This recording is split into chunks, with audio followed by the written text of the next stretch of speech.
daros la bienvenida a esta nueva webinar que organiza el Centro Nacional de Formaciones Atléticas. Soy Carlos Cordente, el director del centro, y bueno, ya llevamos unas cuantas sesiones organizadas. Hoy es la segunda sesión de marcha y nuevamente tenemos con nosotros a Daniel Jacinto Garzón, que bueno, pues es un entrenador importante dentro del sector de marcha, con un núcleo de trabajo con atletas de muy alto nivel. Y bueno, Jacinto su nombre es profesor de educación física, además de entrenador de atletismo, es decir, un hombre de una amplísima formación de aumentar por una persona muy inquieta y bueno, de ahí que su presencia aquí sea recurrente. De hecho, hoy no será su última aparición, volverá a aparecer allá por el 1 de julio, si no me equivoco. Hoy Jacinto nos viene a hablar de la importancia del entrenamiento o la importancia de la fuerza en el entrenamiento de la marcha, pero no viene solo. Hoy Jacinto no va a hablarnos él solo de cómo aborda el trabajo de la fuerza dentro del entrenamiento de la marcha, sino que va a venir acompañado de Miguel Ángel Medialdea, que es licenciado en Educación Física y uno de los responsables del Club de Atletismo de Guadix. Miguel Ángel, bueno, pues además, si está aquí es porque suele trabajar la fuerza conjuntamente dentro del grupo de Jacinto, conjuntamente con él. Entonces, bueno, pues a partir de aquí cedo la palabra a los dos, a Miguel Ángel y a Jacinto, para que nos expliquen cómo abordan ellos este tipo de trabajo. Nos vemos al final de esta sesión. Jacinto, Miguel Ángel, todo vuestro. Muy bien.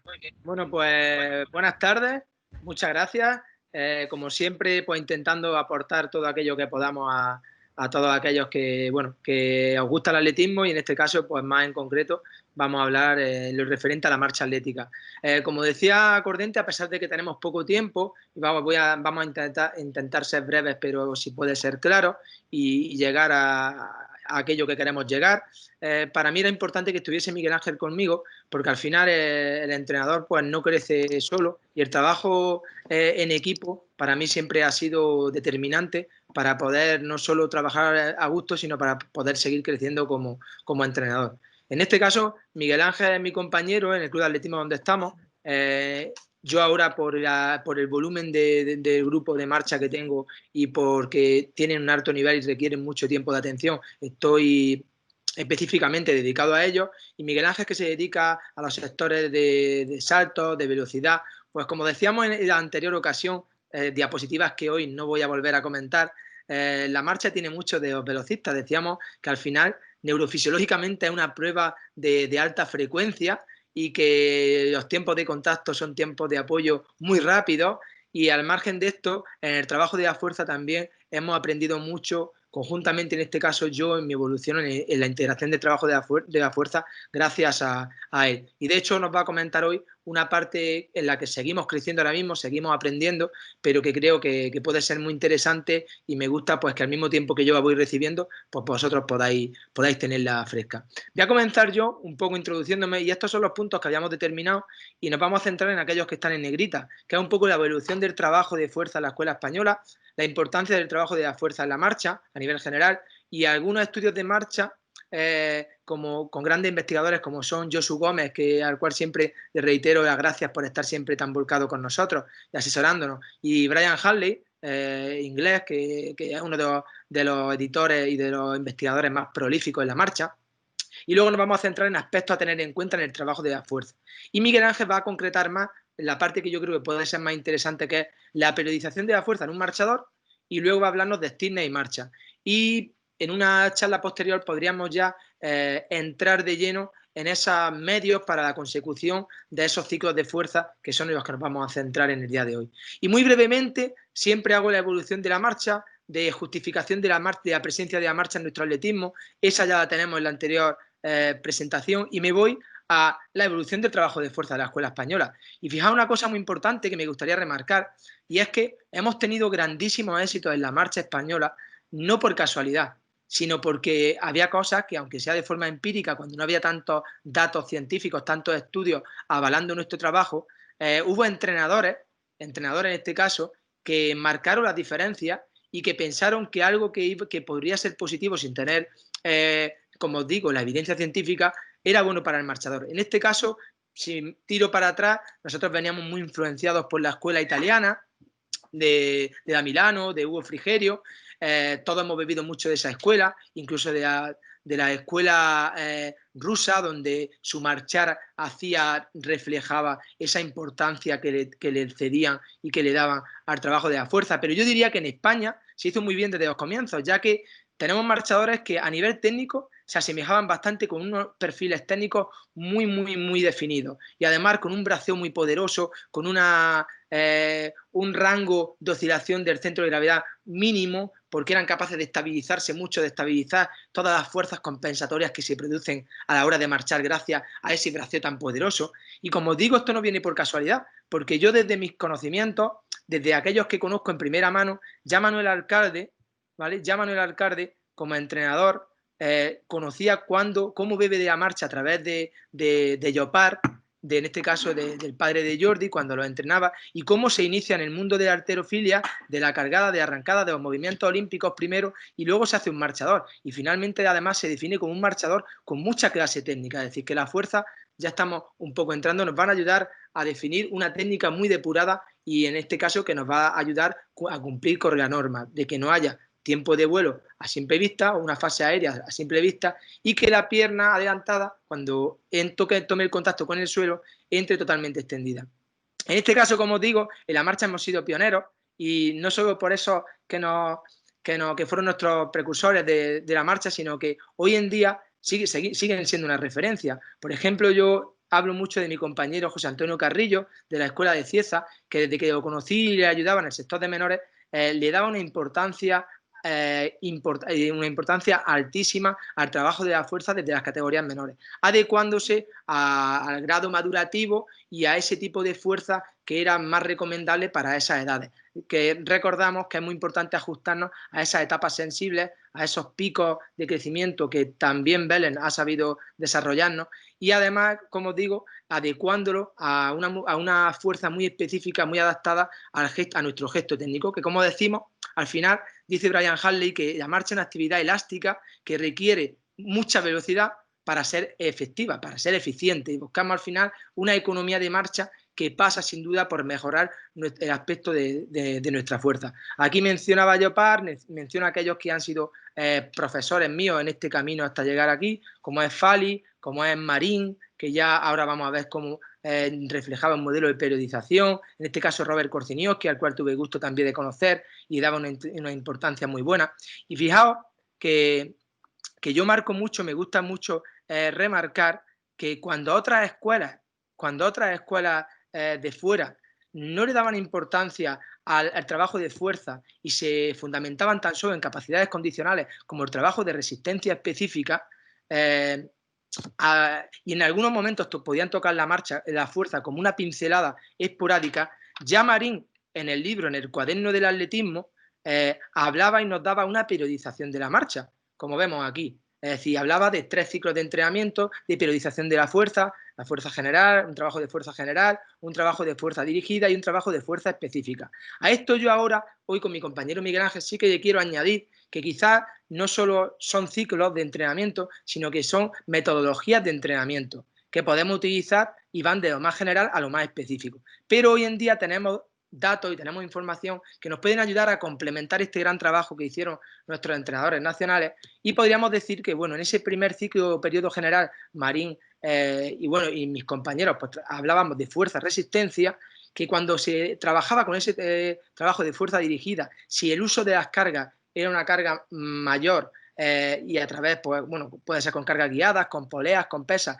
podríamos hablar que en algunos momentos se podría llegar a trabajar la fuerza máxima, ahora concretaremos más, pero ya os digo, eso funciona al número de repeticiones, intensidad, carácter de esfuerzo. Y además, en el trabajo de fuerza específica, pues ya sabéis, podríamos adecuarlo en algunos momentos al trabajo de fuerza explosiva, siempre que se trabaje como en un concepto contemporáneo, que así entendemos Miguel Ángel y yo, con unos tiempos que quizás puedan cambiar o variar algo de lo que ha sido el concepto tradicional del trabajo de fuerza. Si me voy de nuevo a cuando mencionábamos cuáles son los aspectos más relevantes de un marchador, gran dominio postural. Y para tener un gran dominio postural, la fuerza conlleva un gran trabajo, la fuerza, como decíamos, postural.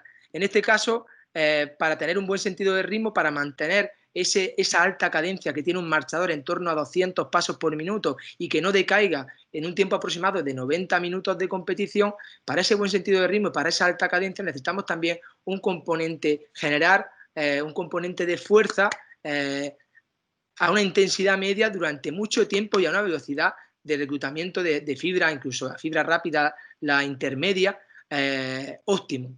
Por otro lado, niveles de fuerza Martos, se determinaba que niveles de fuerza Martos que en los fondistas se han detectado en los marchadores, y no solo en tren inferior, sino en tren superior. En esto sí que lo hemos dicho siempre muy claro, y es que el tren superior de un marchador tiene que absorber todos los movimientos compensatorios que se generan para caminar a una velocidad tan alta como pueda ser 15 kilómetros por hora, ¿vale? Y además, y que no haya una oscilación vertical del centro de gravedad, que no se proyecte el centro de gravedad hacia arriba, sino que se proyecte hacia adelante. Esto pasa porque tengamos un buen trabajo de estabilización, un buen trabajo de control en la zona media de nuestro tronco y, por supuesto, un braceo bastante efectivo y eficiente. Y si nos vamos a musculatura importante de la marcha, ya Fari hablaba de que isquiotibiales, tibial, glúteo medio y cadera conformaban los grupos musculares más importantes activadores en el trabajo de la marcha, y que luego había una musculatura propulsiva y otra no propulsiva que nos ayuda a cumplir el reglamento. Pasando muy rápido, recordamos que para mantener esa frecuencia de paso, como os digo, es imprescindible ese trabajo de fuerza y trabajar esos factores nerviosos, ese factor muscular y ese trabajo de fuerza más al que vamos a llegar más hoy con esa propuesta que Miguel Ángel nos va a hacer. Por otro lado, recordamos también que si el paso era muy amplio, había más frenazo. Hay que decir que la marcha es un continuum de aceleración y desaceleración, es decir, son aceleraciones y desaceleraciones constantes, por lo cual hay fuerzas de frenado. ¿Pero podemos vencer esas fuerzas de frenado? Sí podemos. ¿Y podemos compensar o reducir esas oscilaciones? Podemos con ese trabajo de fuerza del tren superior. ¿Podemos reducir ese frenado? Sí, aprovechando la fuerza elástica, como ahora más adelante voy a mencionar, de la cual nos habla tanto Brian Hartley como Josu Gómez. Decía también que en esa fase de tracción, estaba diciendo ya, anteponiendo ya, lo mencionaba Fali sin tener grandes estudios relevantes antes del año 2000, que aprovechamos más la energía elástica, con el consecuente menor desgasto, porque se tiene un ahorro importante de O2, que al final es lo que va a determinar pues, esa economía de marcha y que podamos llegar mucho más frescos a esa parte final de carrera. Como decía, el entrenamiento de fuerza tradicionalmente en la marcha creo que se ha hecho bastante bien, porque se ha dado mucha importancia, estamos hablando desde los años 70, años 80. Sin embargo, en muchos momentos hay una novedad que en la última década ha irrumpido muy fuerte los deportes de resistencia, los deportes de fondo, porque tradicionalmente pues, el deportista de fondo se dedicaba a correr y no le daba tanta prioridad. En todo caso, utilizaba la fuerza como medio preventivo, o incluso diría yo que el medio preventivo, el trabajo de fuerza a nivel preventivo, también se ha implementado más gracias a nuestros grandes equipos de fisioterapeutas y de investigadores en esta última década, el trabajo con roller foam, activando tejido blando, sino que era más paliativo. Cuando había ya una lesión, cuando había que salir con esa lesión, era cuando recurríamos al trabajo de fuerza. Pero sin embargo, pues como os digo, está tradicionalmente vinculado a factores de rendimiento, V2+, umbral láctico, eficiencia de trabajo muscular, y actualmente, pues todo tiene un sentido lógico que nos va a hacer ayudar y mejorar como marchadores. No solo el trabajo de fuerza, esto lo dejo caer porque también tendremos muchos marchadores y aficionados al mundo de la marcha, máster y gente que hace la marcha como actividad física y salud y no como rendimiento, pero es que hoy está determinado que hasta los 80 años el trabajo de fuerza es determinante, porque vamos perdiendo esa capacidad de reclutar fibra rápida, esa motricidad fina se va perdiendo y se puede, en todo caso no podemos frenar el proceso de envejecimiento, pero sí podemos reducirlo o en todo caso retardarlo, y esto es algo vital para que consideremos de gran importancia el trabajo de fuerza, bueno, en el deporte en general y en este caso en la marcha atlética a nivel específico. Bueno, pues hace un año y medio me escapaba para dar una charla en la escuela con la Escuela Francesa de Marcha, y el que es entrenador de Johan Dini, Gilles Roca, decía que siendo entrenador de medio fondo y fondo, que la musculación para la marcha era fundamental, que había que el trabajo de amplitud de zancada había que potenciarlo, potenciando el ciclo del pie. Y en esa capacidad, esa fase propulsiva, tomaba mucha importancia ese trabajo de pies que nos viene heredado por esa importancia que se le da desde el mundo de la velocidad. Las calidades sensoriomotoras, tener en cuenta aplicar fuerza al suelo a través del pie. Es decir, yo decía el otro día, para mí un marchador, como dice Antonio Amigo, tiene que ser muy rápido de pie, pero no solo es un bailarín, sino que un bailarín es muy rápido, pero no aplica fuerza útil, no hay desplazamiento. También tiene que aplicar esa fuerza útil. Esa reactividad tiene que transformar fuerza. Y en este caso, el marchador necesita de esta para poder llegar lo más rápido posible. Trabajar en nivel simétrico, trabajando el tren superior, trabajar concéntricamente, céntricamente, isométrico en cada ejercicio. Esta era una de las propuestas de la escuela francesa. La carga no es lo más importante en el trabajo de la fuerza, la actitud, la postura es lo más importante. Esto viene heredado desde ellos. Y luego hablaba de la permeabilidad del cerebro a todas las informaciones que le manda a través de fuerza. Bueno, se ha determinado que cualquier persona que esté haciendo, por ejemplo, un curl de bíceps, si está concentrada en ese curl de bíceps, realmente hay una mayor activación de fibras musculares gracias a ese nivel de concentración, por lo cual debemos de tener siempre pues, promover esa actitud en nuestros deportistas cuando estemos haciendo el trabajo de fuerza. Ya, como decía, en el 2013, si nos vamos a investigadores de gran prestigio, Brian Hartley, en la Journal Sports Science, decía que dedicar en sus entrenamientos protocolos de trabajo que desarrollen la fuerza de los grupos musculares clave en la marcha, como son isquios, músculos flexores de cadera implicados en la movilización de miembros inferiores, nos van a prevenir de alto riesgo de lesiones durante la fase de oscilación. Es decir, que nos está recomendando que el entrenador tiene que implementar el trabajo de fuerza en su equipo, en sus marchadores y marchadoras. Y que, no solo, claro, a nivel preventivo, pues voy a poder soportar luego más cargas de trabajo, por lo cual voy a mejorar. Todavía no se hablaba de generar más fuerza, mejorar nuestra fuerza máxima para generar un mayor componente de fuerza, pero ya estaba dando pinceladas de lo importante que sería. Por otro lado, en varios estudios más en los que participa Hanley en 2016 y 2017, voy rápido porque tenemos tan solo 40 minutos, pero aquí tenéis este resumen que dice que tener en cuenta la contribución importante de los músculos de la cadera y el tobillo a la generación de energía y a la necesidad de desarrollar la fuerza de los flexores de rodilla para reducir el riesgo de lesiones. En comparación con correr, la marcha disminuyó la función de ahorro de energía del tendón de Aquiles. Es decir, no es tan importante en este caso el Aquiles, pero la marcha es muy neural y mecánicamente muy costosa en comparación con correr a una determinada velocidad. Esto implica que porque un marchador, el consumo de oxígeno máximo realmente el 100% de su consumo de oxígeno máximo no sea tan determinante como para un corredor, porque tenemos ese patrón técnico que hay que respetar, que hay que cumplir y nunca puede llegar a ir con esa economía o esa eficiencia que puede ir un corredor. De todas formas, tenemos marchadores muy eficientes, muy económicos, gracias pues, a toda esa implementación de trabajo técnico que se desarrolla en las escuelas españolas. Como decía antes, en España creo que se hace muy bien, tenemos una gran escuela de marcha y además tenemos una escuela muy diferenciada en su estilo de marchar. Es decir, hay grandes marchadores que por generación espontánea surgen en determinados países. Por ahora tenemos en Colombia a un gran Eider Arévalo, tuvimos a un gran Jefferson Pérez, bueno, una escuela de Ecuador, una escuela bastante potente, grandes marchadores mexicanos como Bautista, como Daniel García, pero en este caso, además, en la escuela española creo que nos diferenciamos bastante por ese estilo de marcha, ese patrón de estilo de marcha que nos diferencia y porque mis compañeros, pues Quintana, Carrillo, Valentín Masana, que viene de la Escuela de Marín, tradicionalmente se ha trabajado mucho y se ha dado una gran importancia. En este estudio de Hartley, en el cual en algunos bueno, son dos estudios diferentes, en uno de ellos participaron varios de mis atletas, tuve la oportunidad de estar en Lee, y bueno, a nivel general sacaron a nivel electromiográfico cuáles eran los grupos musculares que se reclutaban y de qué forma cuando un marchador pues, hacía este movimiento de desplazamiento.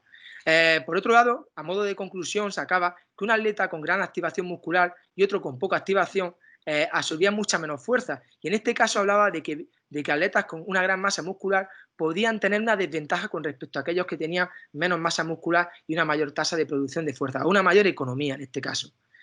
Por otro lado, lo referente al cuadro número 3, si extiendes la pierna completamente atrás, fijaos, esta extensión completa, algunos músculos se bloquean y no ejerces fuerza como se debería ejercer. Se dice que incluso, según este estudio, una de las conclusiones es que se genera un mayor componente vertical, por lo cual siempre hay de 5 a 10 grados de flexión de la rodilla antes de que se produzca ese toe off o ese despegue en la última fase para abandonar esta pierna en la fase de impulsión y convertirse en una swing leg o una pierna de avance, ¿vale? En esa fase, con la pierna contraria estamos haciendo una fase de relajación. Y bueno, también decía que los marchadores tienen que saber activar y desconectar, pero a velocidades muy altas.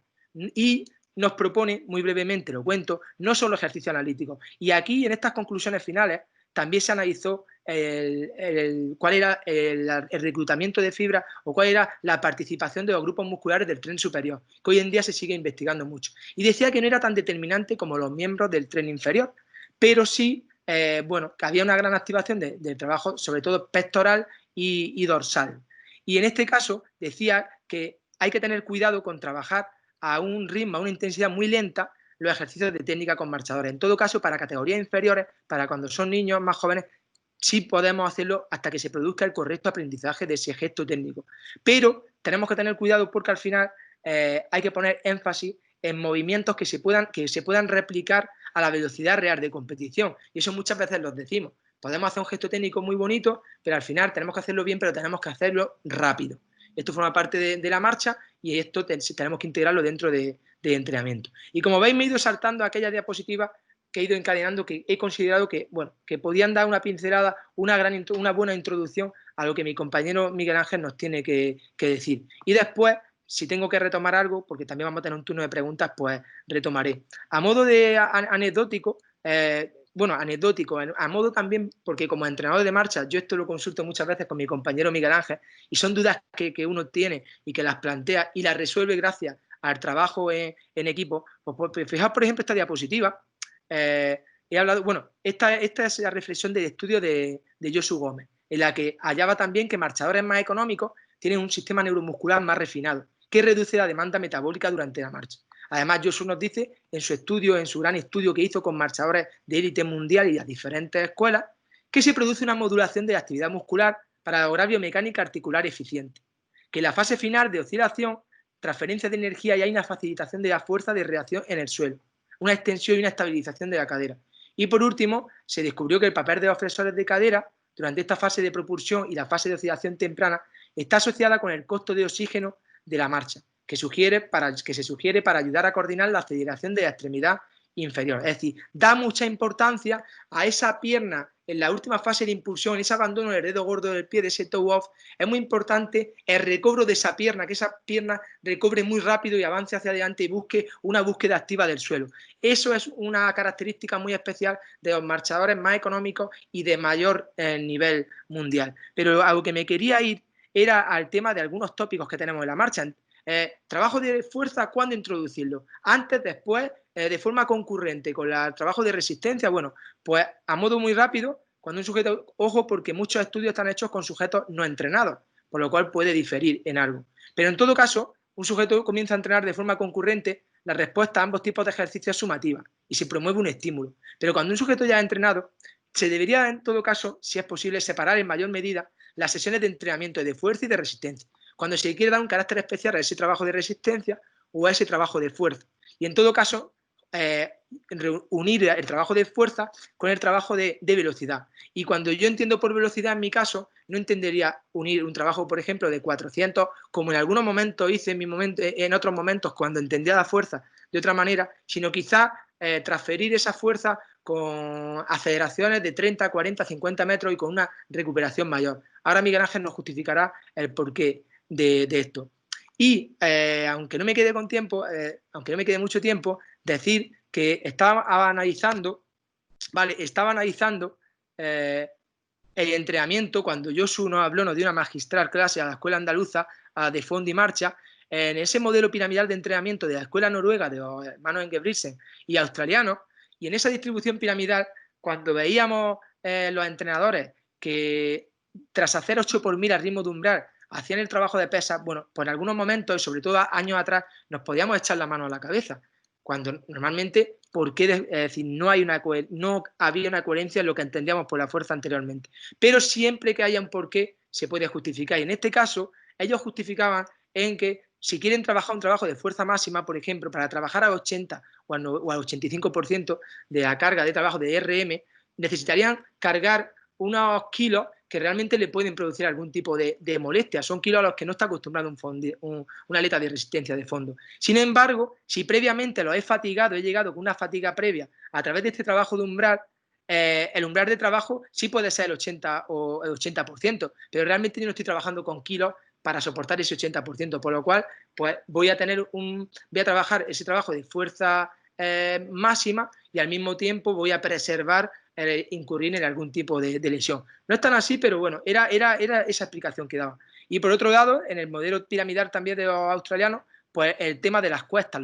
Las cuestas, cuando tradicionalmente se ha generado un mayor número de cuestas o una distancia mayor, hablaban de que los partían en bloques, al igual que lo hacen los velocistas. Daban más tiempo de recuperación e incluso jugaban con intervalos, con trabajo de cuestas más cortas para que haya un requerimiento más neuromuscular. Es muy importante que tenemos que saber qué es lo que queremos buscar en cada sesión que proponemos.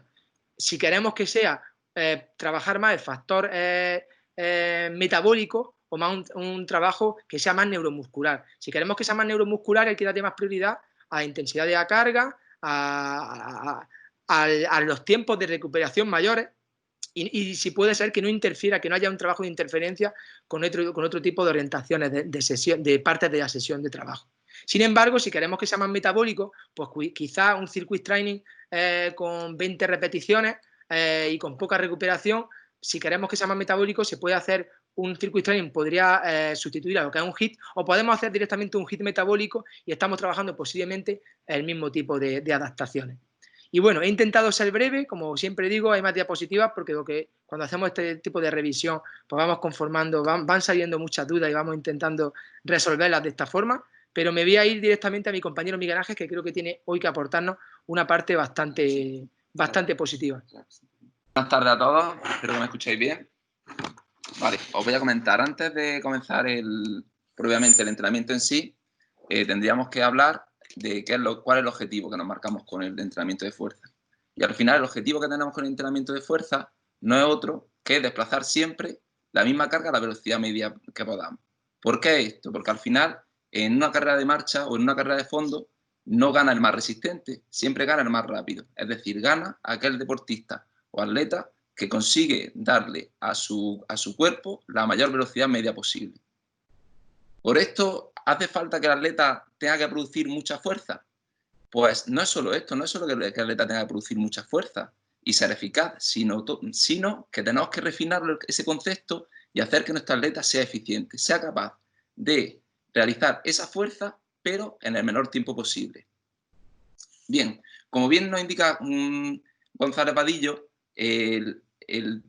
la actividad deportiva va a depender de la cantidad de fuerza media aplicada que seamos capaces de producir en el menor tiempo posible. En nuestro caso, en cada uno de nuestros apoyos de la carrera de marcha, ¿vale? ¿Esta fuerza aplicada de qué sale? Esta fuerza aplicada va a salir de la tensión muscular que somos capaces de hacer con nuestra musculatura y de la carga externa a la que tenemos que responder, ¿vale? Todo esto viene recogido a nivel teórico por González Vadillo en la curva de fuerza-tiempo. En la curva de fuerza-tiempo, cuanto mayor es la velocidad de desplazamiento, obviamente menos fuerza podemos aplicar.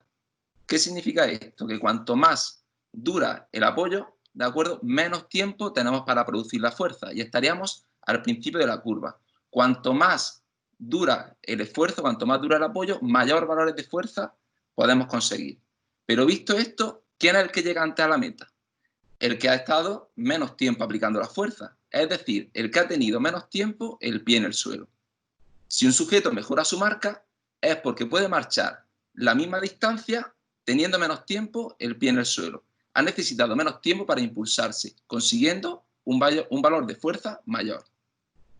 Este es el objetivo que tenemos que tener siempre en todo entrenamiento de fuerza. ¿Qué ocurre con el tiempo disponible para aplicar esa fuerza? Desde el punto de vista de la aplicación de la fuerza, lo que ocurre es que el tiempo disminuye. Si nosotros queremos mejorar nuestro rendimiento, tendremos que estar menos tiempo aplicando la fuerza, porque si no sería imposible mejorar la velocidad. Esto tiene un inconveniente. Acabamos de decir que si tenemos más tiempo para aplicar fuerza, más fuerza podemos aplicar. Pero ahora resulta que para mejorar el rendimiento, el tiempo tiene que disminuir.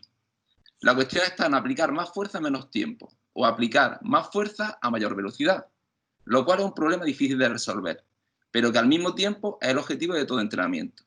Cuando se trata de alcanzar más velocidad ante la misma carga, esto es lo que determina que mejoremos el rendimiento. Cuando entrenamos un año entero y no mejoramos el rendimiento, una de las razones fundamentales es porque no hemos sido capaces de aplicar más fuerza en menos tiempo.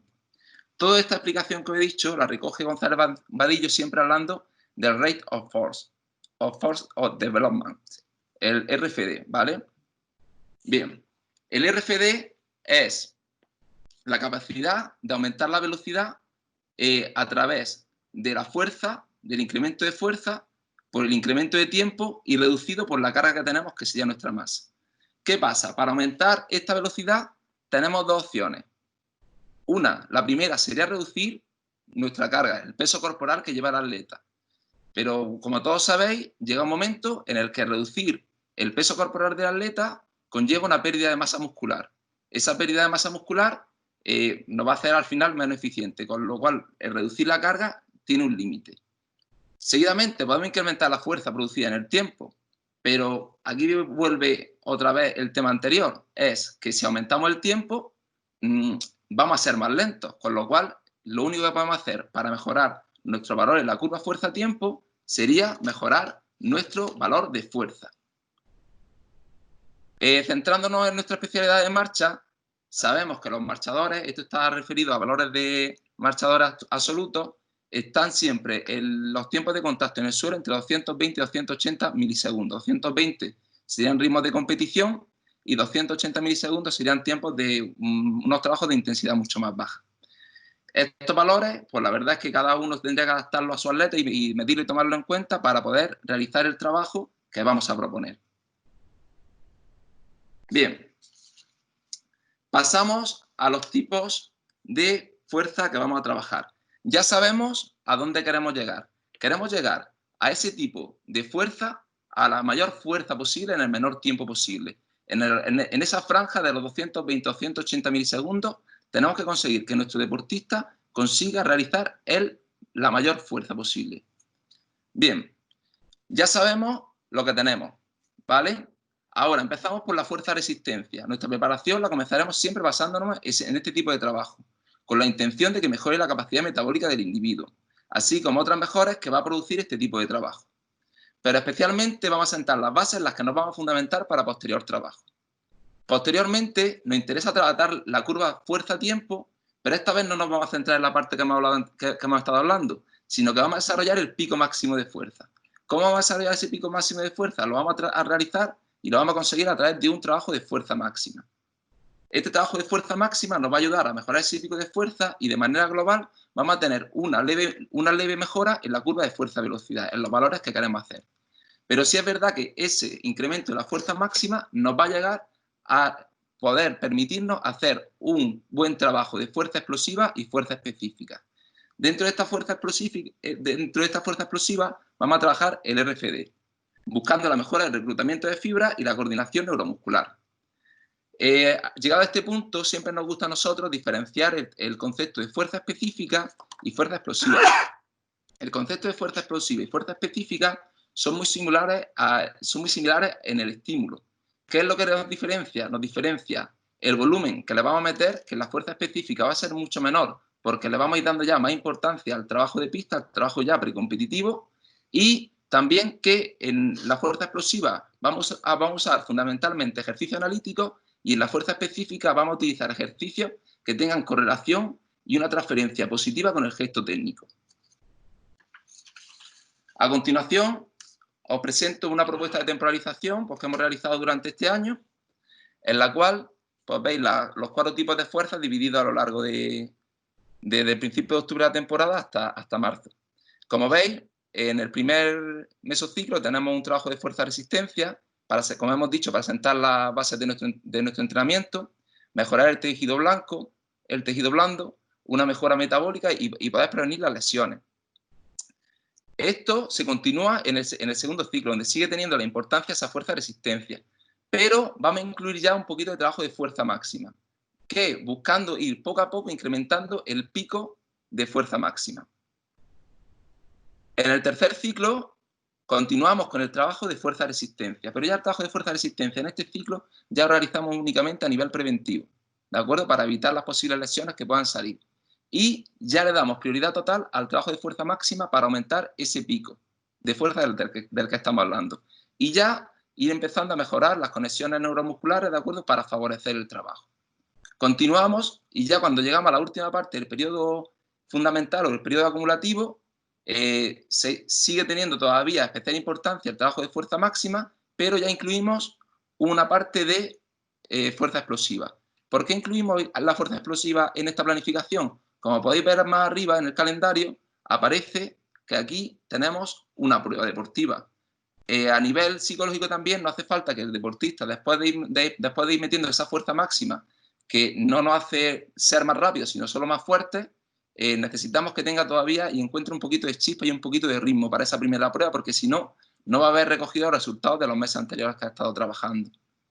Continuamos ya en el periodo específico, seguimos trabajando todavía un poquito de fuerza máxima. ¿Por qué? Porque la fuerza máxima, como indica Bradley, tiene un periodo que los valores nos van a salir al mes aproximadamente de haberla trabajado. Y durante el periodo específico vamos a trabajar la fuerza explosiva, ¿de acuerdo? Como valor referente para ir mejorando la RFD y la contracción y la capacidad de generar fuerza en esa unidad de tiempo. Ya por último, cuando va terminando el periodo específico y sobre todo en el periodo competitivo, ya trabajamos esa fuerza específica, que es la adaptación que nosotros hacemos de la fuerza explosiva con ejercicios que tengan una transferencia positiva al gesto de la marcha. Bueno, ahora aquí os presentamos una propuesta de los parámetros de carga, series, número de repeticiones, descanso, que nosotros ponemos para cada una de las manifestaciones del tipo de fuerza. Vale. Tenemos el primer problema, la carga. La carga ya aparece, como siempre, nosotros la seguimos cuantificando con la repetición máxima.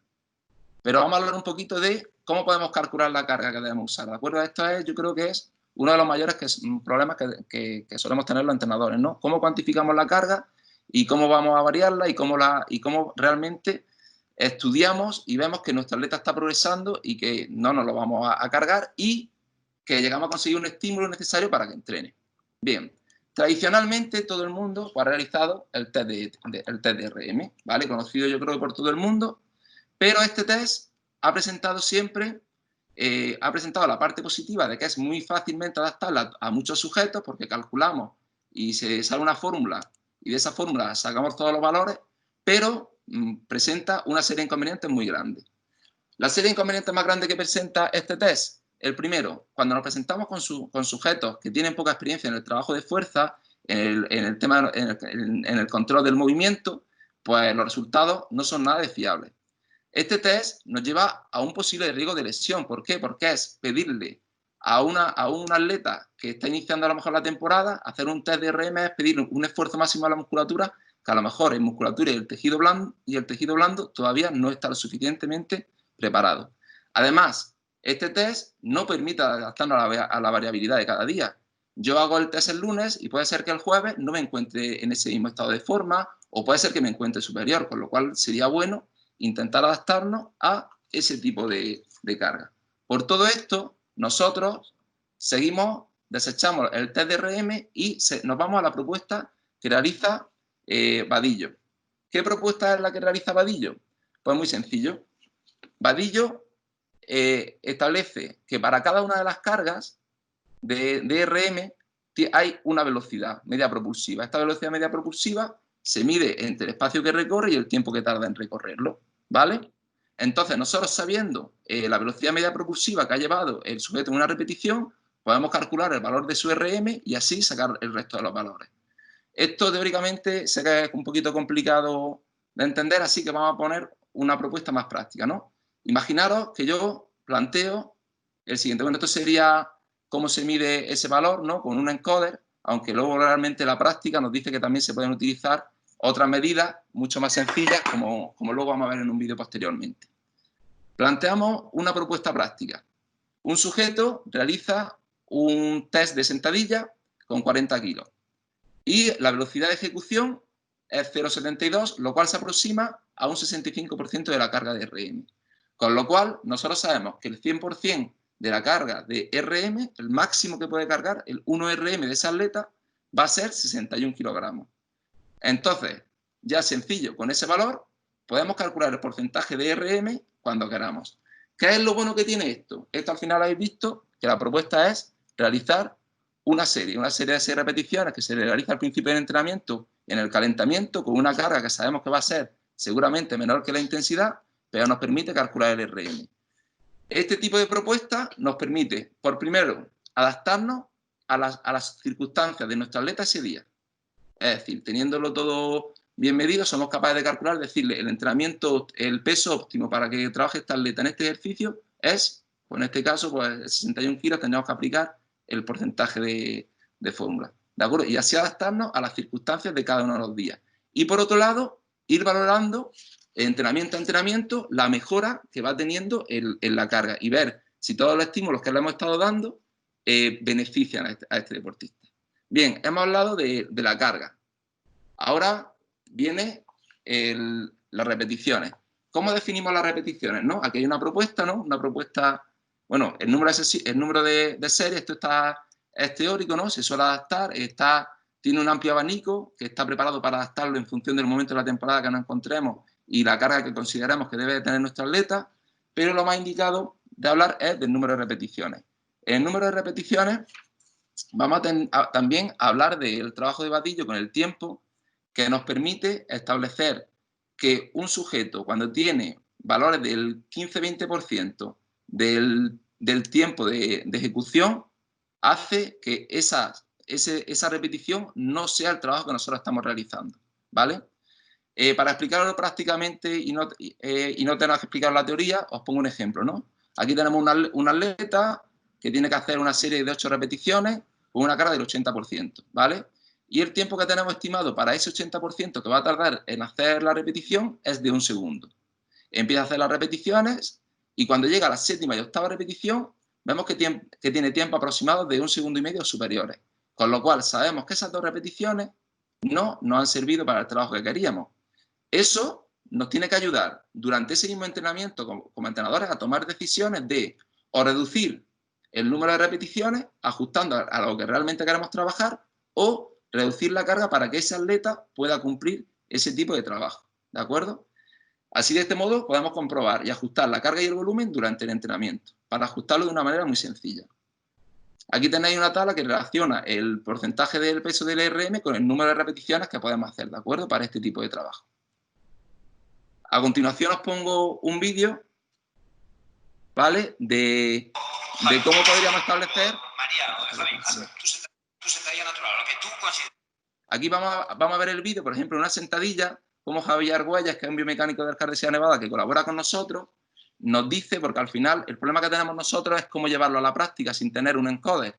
Pues aquí es una propuesta muy sencilla donde vamos a marcar el punto final del movimiento y el punto hasta donde queremos que baje, y de ahí, midiéndole el tiempo, podemos sacar la velocidad media propulsiva del ejercicio y tener un valor que nos va a ser bastante fiable. ¿Y cómo te voy a comparar? Espérate, más para atrás. Espera un segundo que no hemos pasado el vídeo. Javi. Sí. Y ya tú siempre dices... Y ahí pones mi nombre. Vale. Siempre, luego me metes 60 kilos y aunque me cueste, me vas a decir... Vale, perfecto. Pues ahí queda marcado, ¿no? Pues podéis ver ahí el listado de nombres. Ahí tiene marcado con esa brida el punto al que tiene que bajar cada uno de las atletas en función del momento angular que quiere que trabaje en cada parte de la temporada. Eso nos permite medirlo, ¿de acuerdo? Y que sea bastante exacto. Bien, después de esta planificación, ¿de acuerdo? Y ver más o menos cómo trabajamos, cómo cuantificamos la carga y el volumen, pasamos a hablar un poquito de la stiffness, ¿de acuerdo? Una cosa muy importante que nosotros queríamos tratar en esta parte porque vemos que va a tener, que posiblemente tenga muchos beneficios dentro al deportista. ¿Qué es el stiffness? ¿No? El stiffness, si lo traducimos literalmente del inglés, al final nos habla de rigidez, ¿no? Pero esta rigidez no tenemos de tomárnosla como mala, ¿no? El stiffness aplicado al deporte es la capacidad de deformación que tiene el tejido blando, los tendones, para acumularla y producir energía, ¿vale?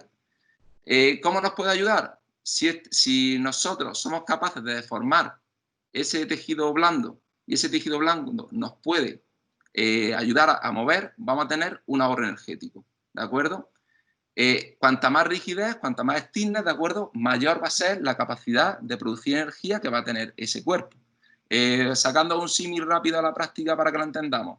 Si yo cojo una goma elástica, ¿no? Una goma elástica esta de las que utilizan las chicas para hacerse la cola, y tengo dos gomas, una que tenga bastante rigidez y otra que no tenga mucha rigidez, y la aprieto para lanzarla, ¿no? La estiro para lanzarla, la que más va a salir propulsada por la fuerza es la que tiene más rigidez, ¿vale? Lo único que tenemos que intentar nosotros a base de nuestro entrenamiento es que se produzca mayor deformación de ese tejido blando.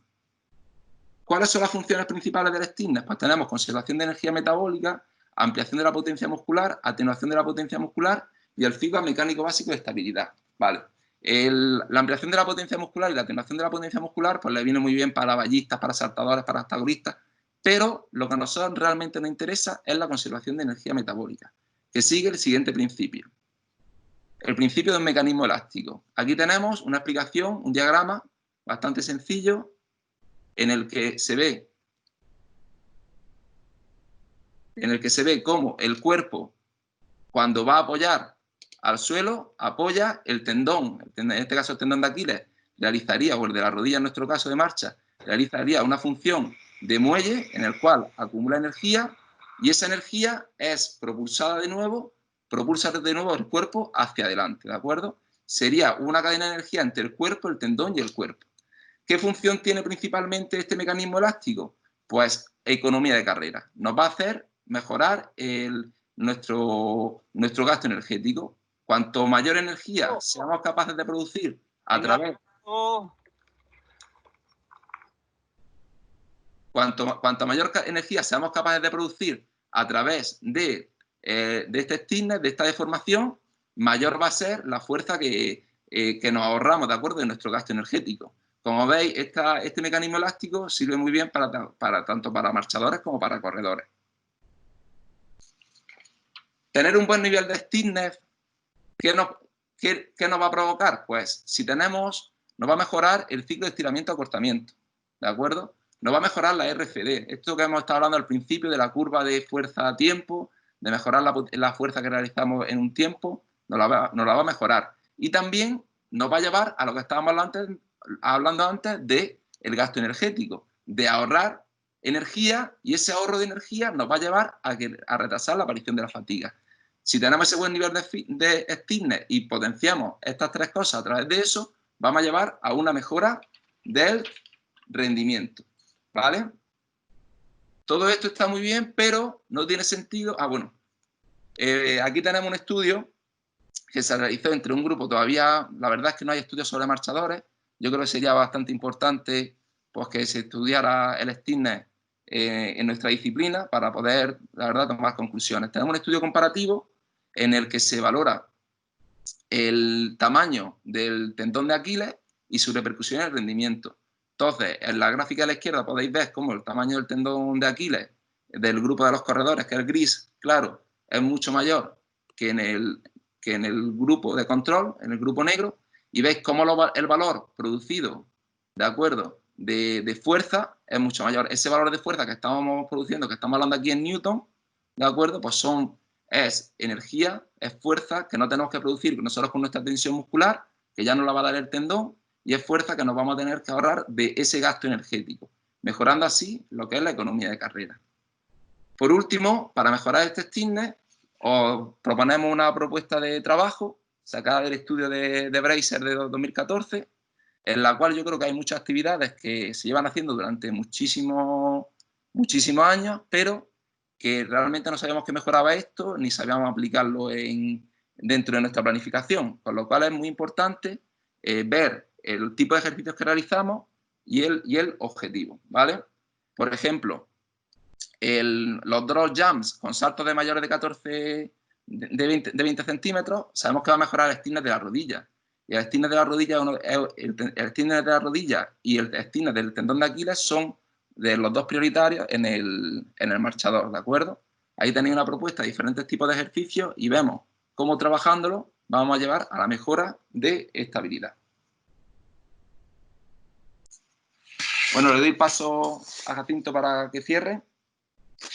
Bueno, pues hemos terminado esta intervención y ahora creo que es momento de turno de preguntas, aprovechando que está Miguel, estoy yo también por aquí Y nada, abrimos, nos hemos comido, son 48 minutos lo que llevamos, y si está Cordente por aquí, pues que dé paso a las preguntas que Pues sí, señor, aquí estoy y bueno, esperamos que colguéis, bueno, que aviséis de que queréis preguntar en el chat y yo os daré paso inmediatamente.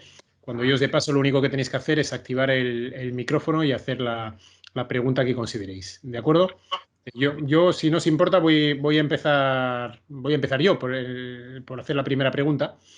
Y es, bueno, hemos hablado del trabajo de fuerza, obviamente, de fuerza con sobrecargas, pero no hemos hablado quizás de los multisaltos, y sobre todo teniendo en cuenta esta última parte de Steven, de los multisaltos y también de los multilanzamientos, que tienen su importancia no solo a nivel de tren inferior, sino también a nivel del tronco, que, como bien habéis dicho, tu importancia en la marcha, ¿no? ¿Podríais decir algo al respecto?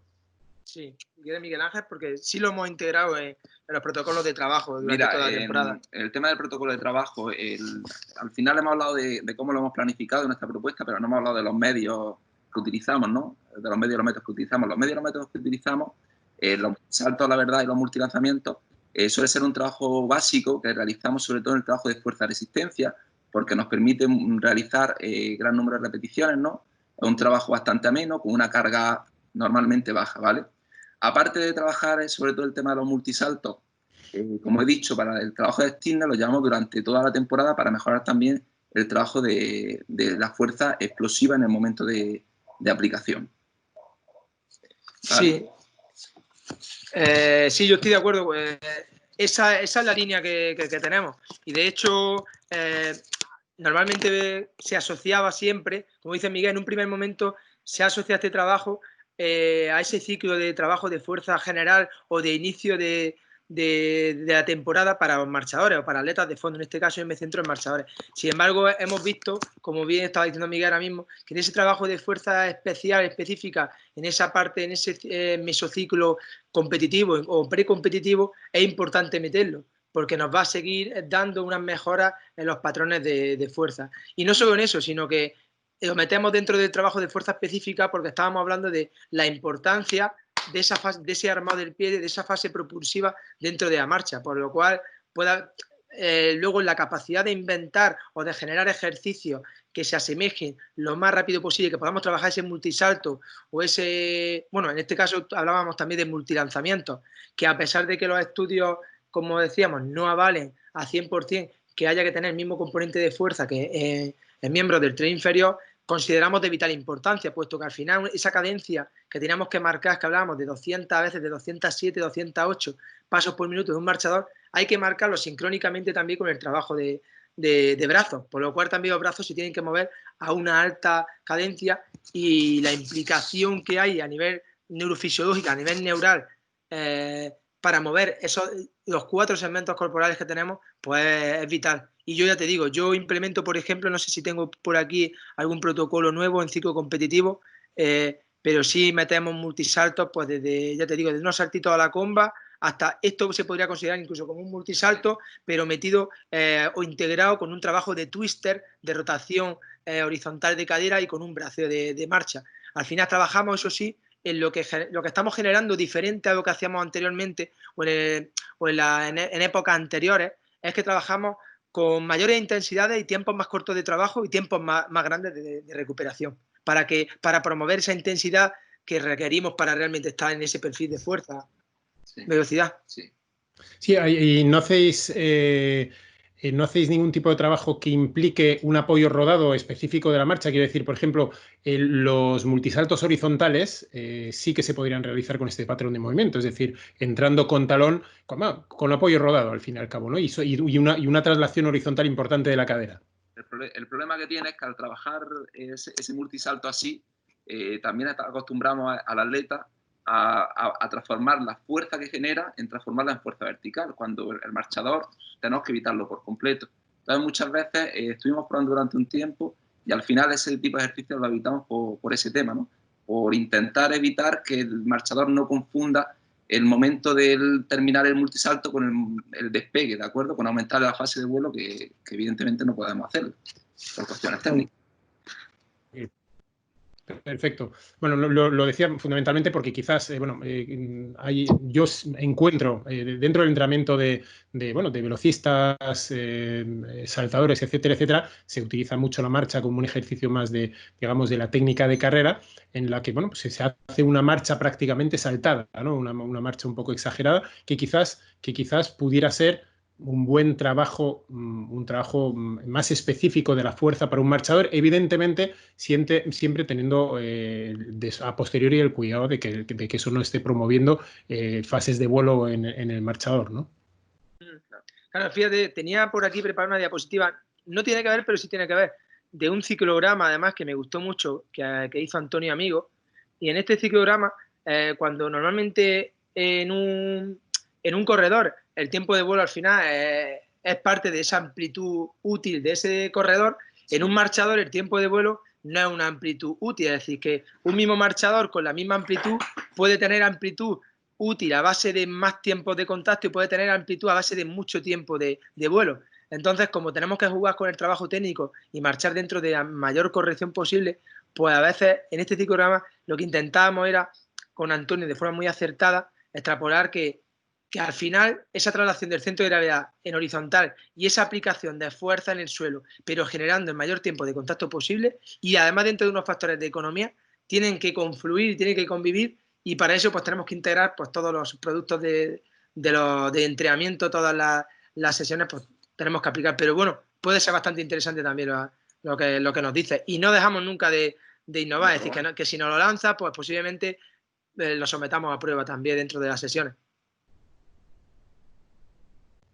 Muy bien, no sé si no veo ninguna pregunta ahora mismo en el chat. Chicos, es el momento de hacerlas.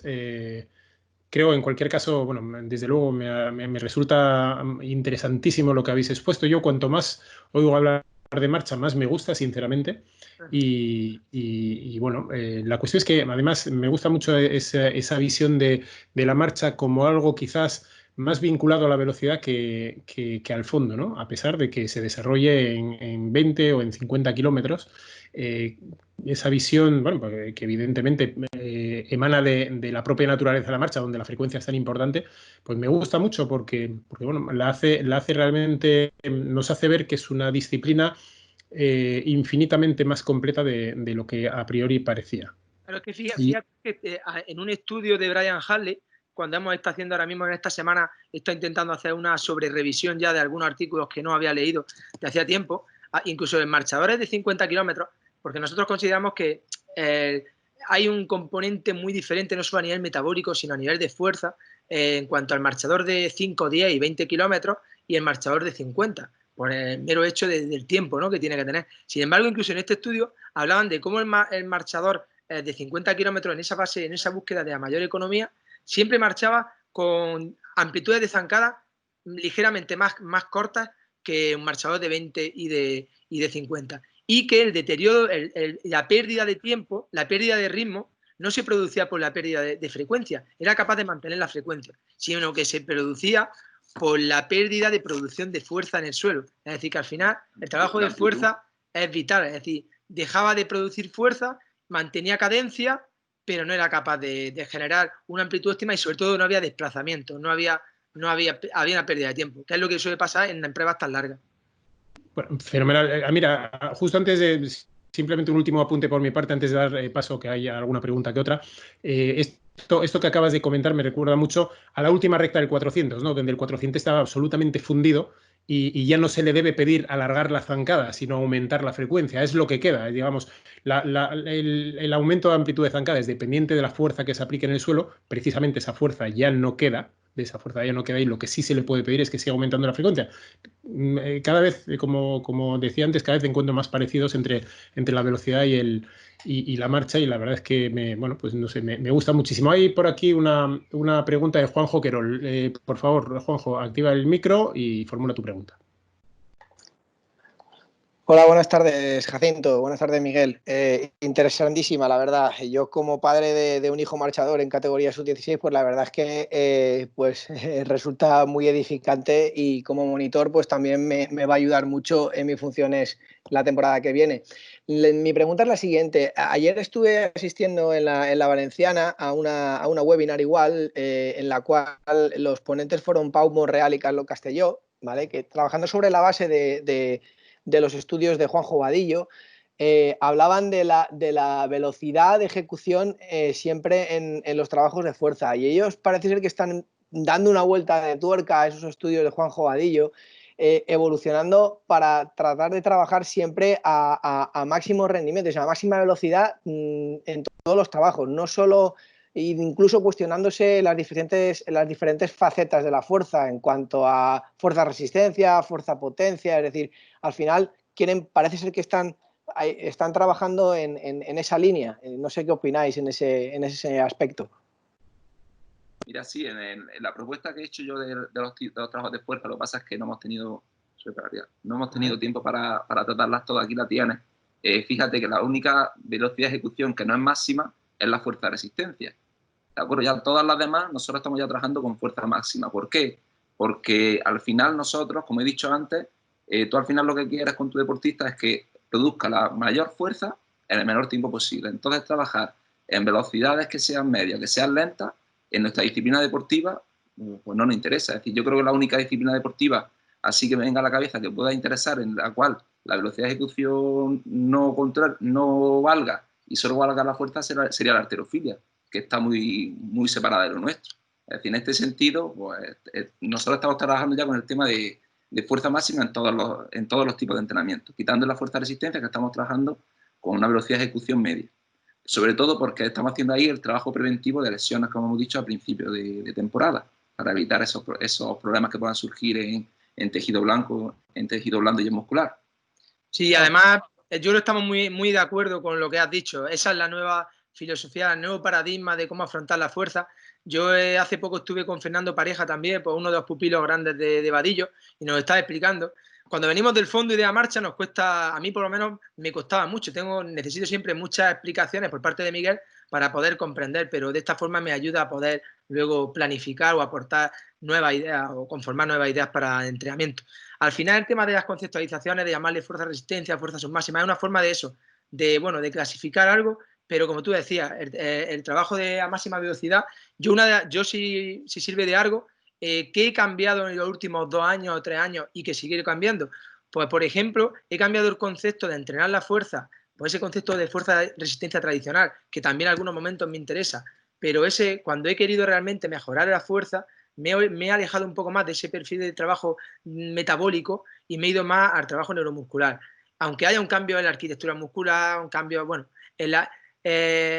y lo que me estoy haciendo es algo que, bueno, yo en la marcha no entendía antes, y era trabajar con tiempos de descanso muy amplios. Cuando un marchador se encuentra con que está haciendo 7 repeticiones a una intensidad de la carga mayor de lo que estaba acostumbrado, y además con tiempos de recuperación pues de 60, 90 segundos, incluso de 120 segundos, claro, es un protocolo muy diferente a lo que entendíamos anteriormente por un trabajo de fuerza. Pero claro, los resultados los tenemos ahí. Y como dice Miguel, como explicaba antes, en algunos momentos, cuando hemos cargado y no hemos ido más, sobre todo al ciclo de fuerza máxima, nos encontrábamos que en esa parte de temporada los atletas me decían que me encuentro muy lento, que no voy. Digo, y Miguel me daba esa tranquilidad, me decía, dile que tranquilo, que ya verás que descargamos.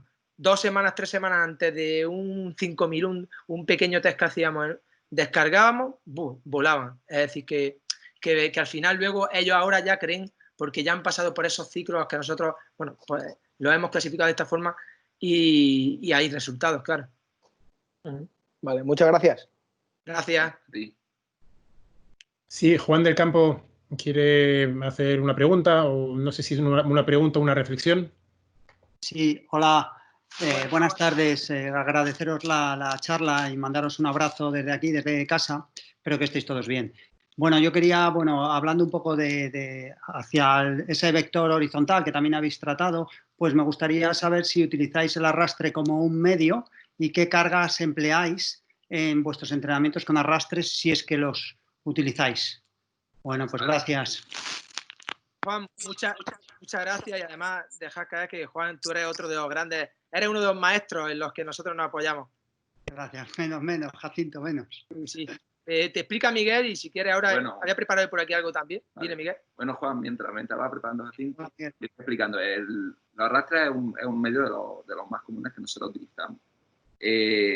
Con la carga, aquí va la pregunta, ¿qué carga meter? Pues lo primero que tenemos que ver es en qué momento de la temporada nos encontramos. Es decir, evidentemente con fuerza de resistencia no trabajamos arrastre, siempre trabajamos con fuerza máxima y con fuerza explosiva o el movimiento ya específico, los estilos ya específicos.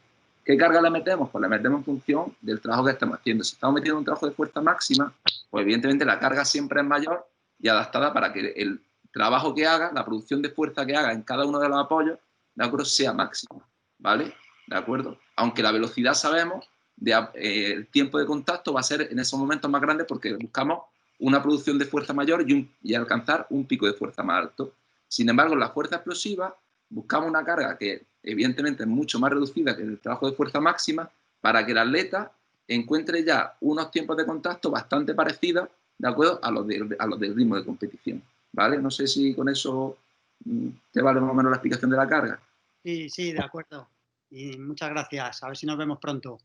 Sí, muchas gracias. Sí, bueno, yo siempre me voy a la parte práctica, que de la misma forma también hoy he estado reflexionando con Miguel que, por ejemplo, depende del tipo de marchador, depende del tipo de atleta.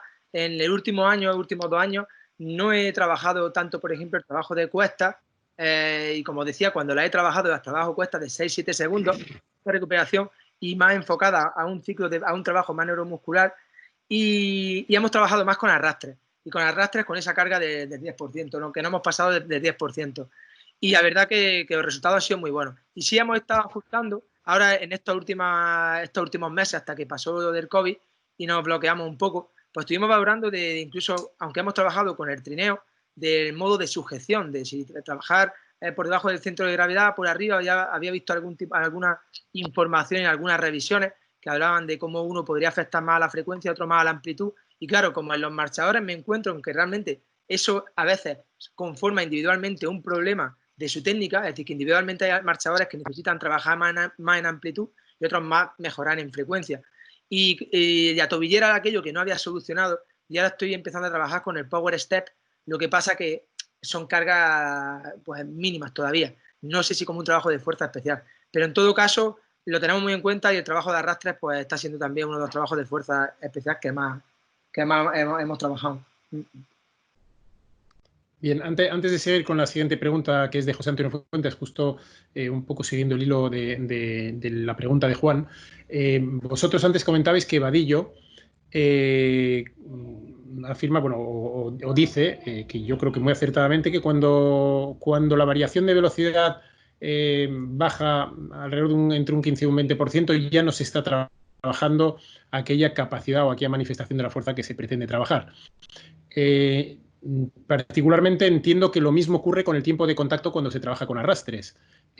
Entiendo que si vosotros trabajáis con arrastres relativamente ligeros es precisamente por eso, ¿no? Por intentar mantener los tiempos de contacto dentro de un orden más o menos específico, ¿no?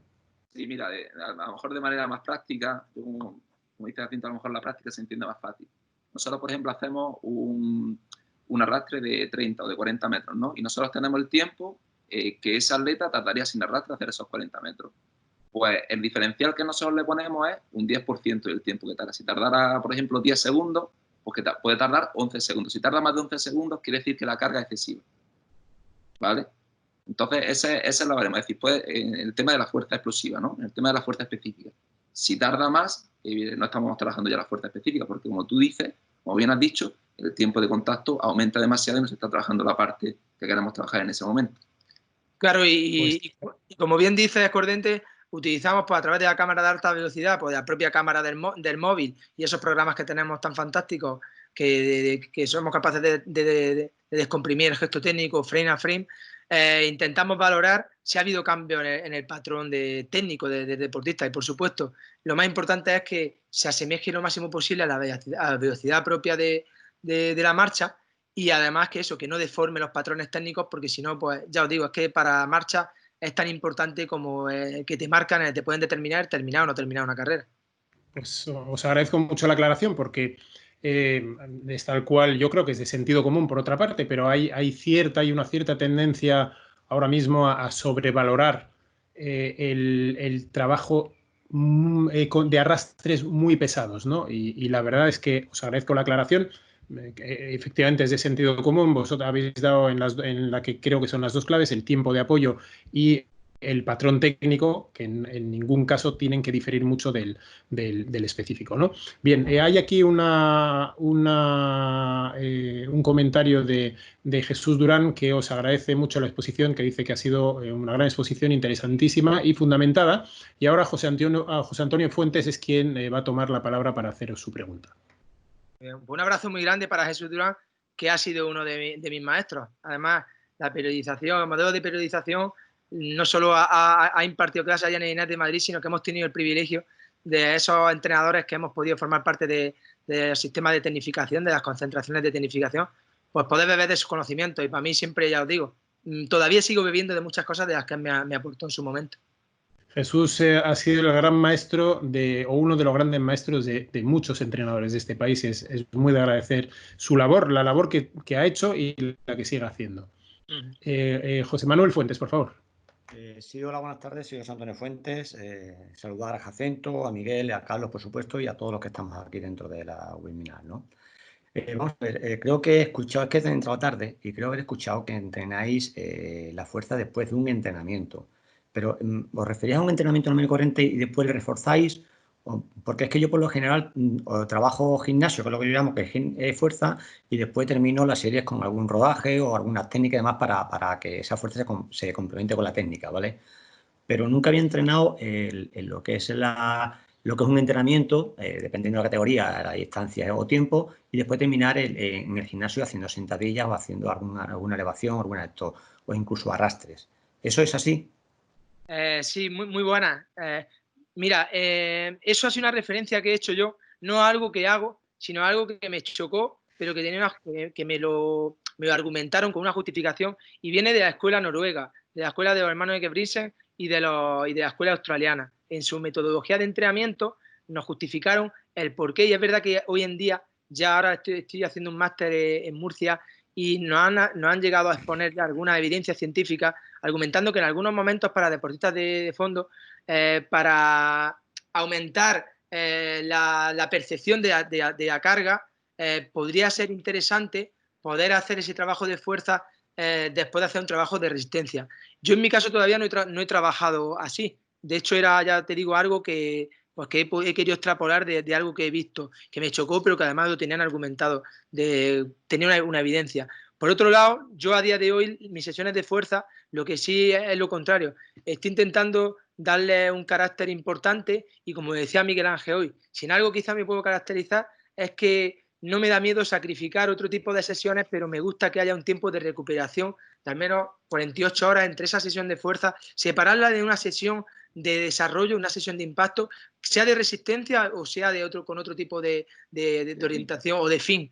Pero en este caso me gusta separar bastante y dar esos tiempos de recuperación para asegurarme de que realmente está habiendo esas mejoras y esas adaptaciones con ese tipo de trabajo. Normalmente luego, al igual que pasa con los métodos de entrenamiento, con los modelos de periodización también, podremos jugar con ello en función a que llegue el momento en que mi atleta ya se ha adaptado a este estímulo y necesite estímulos nuevos. Al final yo creo que también una de las cosas que tenemos los entrenadores es el arte de dosificar y de aportar esos diferentes estímulos a lo largo de toda la vida deportiva de nuestros deportistas. Si somos capaces de guardarnos algo y en todas las etapas deportivas y aportando diferentes estímulos, siempre vamos a tener quizás más garantías de que haya mejoras. Y no sé, Miguel Ángel, ahora la justificación. Desde el punto de vista teórico práctico, que evidentemente, como ha dicho Jacinto, nosotros nunca lo hemos realizado así, lo con trabajo de fuerza específico, después de a lo mejor hacer una sesión intensa de resistencia, de cualquier otra capacidad.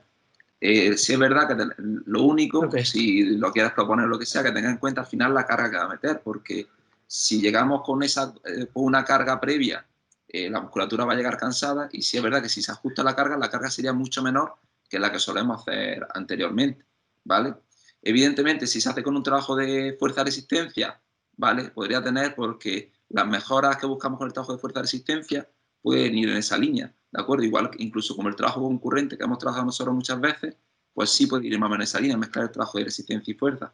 En un trabajo de fuerza máxima que buscamos aumentar el pico de potencia máxima, ese pico de fuerza máxima, pues no le veo mucho sentido. Y ya en el trabajo de fuerza explosiva, pues a lo mejor en fuerza específica, precompetitivo, por acostumbrar al atleta a hacer ese trabajo de RFD sugestionado, cansado, vale, pues a lo mejor sí podría servir. Con lo único a lo mejor que no vería sería con la fuerza máxima, ya lo desecharía por la teoría. Pero de todas maneras, de la teoría a la práctica, pues siempre hay que ir probando cosas para ver si funciona. De acuerdo. Y otra cuestión, ¿vosotros entrenáis el arrastre, lo entrenáis siempre en técnica marcha o también lo hacéis en carrera normal para buscar mucho la cadencia? Sí, pero un poquito. Lo entrenamos más con técnica marcha, porque además lo introducimos en los periodos más cercanos a la competición. De hecho, ahora, por ejemplo, bueno, ahora no, pero si ahora iniciamos una nueva temporada, pues no comenzamos desde el principio con él. Pero corriendo, en todo caso, sí trabajamos con arrastre, no, con cuestas. Las cuestas sí hemos trabajado en algún momento. Y lo que decía, yo en los últimos años yo veía que valoro qué tipo de entrenamientos luego conllevan no microtraumas, que al final son adaptaciones, sino que hay momentos que esos microtraumas se transforman en lesiones. Entonces he ido quitando aquello que he visto que ha ido generando demasiada interferencia en mi planificación habitual y me he ido quedando con las cosas que estoy viendo que todavía siguen funcionando, siguen siendo un estímulo dentro de una zona segura. Y ahora mismo el arrastre me está yendo bastante bien y trabajando dentro de esos valores porcentuales del peso en función del peso corporal del deportista, pero solemos aplazarlo más a la parte final ¿no? La parte específica. De acuerdo, muchísimas gracias. Muchas ha sido gracias. Un placer hablar con vosotros y veros. Muchas gracias. No sé si hay alguna pregunta más. He de decir que dentro del chat hay muchísimas muestras de agradecimiento por vuestra charla, que sinceramente, bueno, pues una vez más ha sido realmente interesante y que nos ha mostrado una visión moderna del trabajo de la fuerza aplicado a la marcha, ¿no? Una visión moderna que, por otro lado, también estamos viendo en otras, no solo además dentro del atletismo en otras pruebas, sino en general en otros deportes. Bueno, evidentemente la tecnología produce ciertas mejoras en el conocimiento que hacen que ese conocimiento pues vaya evolucionando. Y lo importante es que los entrenadores españoles de atletismo estemos al día de esos fenómenos de mejora, de ese progreso, y precisamente para eso organizamos este tipo de charlas. Entonces, bueno, pues ya a la vista de que no hay más preguntas, simplemente agradeceros a todos, a asistentes y sobre todo a vosotros dos, Miguel Ángel y Jacinto, pues vuestra presencia aquí y a los ponentes, bueno, pues su generosidad a la hora de transmitir vuestros conocimientos, que bueno, pues es siempre muy de agradecer porque eso hace que luego ese conocimiento, parte de ese conocimiento por lo menos se traslade a las pistas en forma de un mejor trabajo con nuestros jóvenes atletas que, bueno, pues que es tan importante no solo para el rendimiento, sino para que el atletismo, bueno, pues se convierta cada vez en algo más querido por los jóvenes y algo a lo que se adhieran nuestros jóvenes, ¿no? No sé si queréis decir algo para despediros, Jacinto y Miguel Ángel.